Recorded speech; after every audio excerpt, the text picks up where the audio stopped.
Zmizel ve Staré Boleslavi 11letý asistenční pes. Jeho majitel, 78letý invalidní důchodce, se domnívá, že zlatého retrieva někdo odvlekl.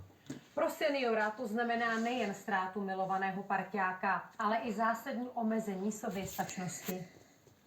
Zřejmě poslední záznam Fenky Majky, 11letého asistenčního psa, který patří 87letému invalidnímu seniorovi ze Staré Boleslavy.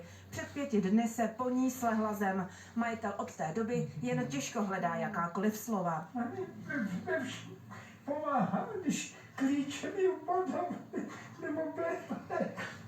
Tady nemusím ani říkat, že skončí a už to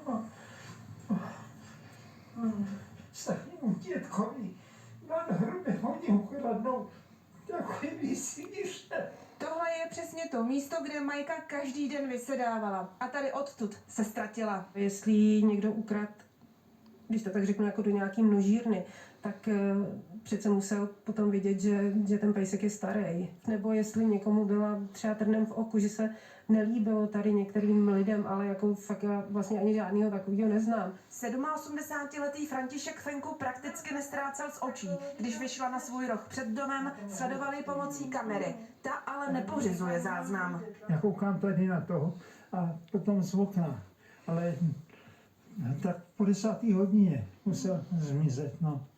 Museli hodit do auta, museli být 2, protože ona má přes 30 kg. Na levé přední tlapce má výraznou skvrnu tmavou bez srsti. Táta vlastně ten má odštěněte od malička. Do pátrání po Majce se zapojilo celé okolí. Po městě visí plakáty, popis mají i útulky. V lokalitě na Dolíku, kde denně vysedával, psa každý zná. Znal jsem ho už od té doby, co jsem chodil tady do školy, což je asi 6 let. Ležel tady, byl tady v klidu, každý si ho hladil, fotil. Já chodím vždycky po noční tury, on tady seděl vždycky, nebo když jdu z krámu.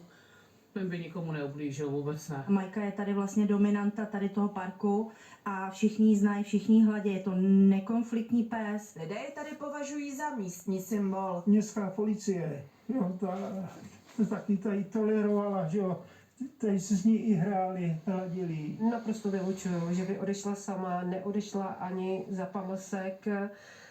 Ne, není to možný, to vylučuju. Měla svoje hranice, které jsou určené vlastně tím malým pozemkem, vlastně tady před barákem, tím parčíkem. Zoufalý senior věří, že se s Majkou opět brzy shledá. Michála Klárová, Televize Nova.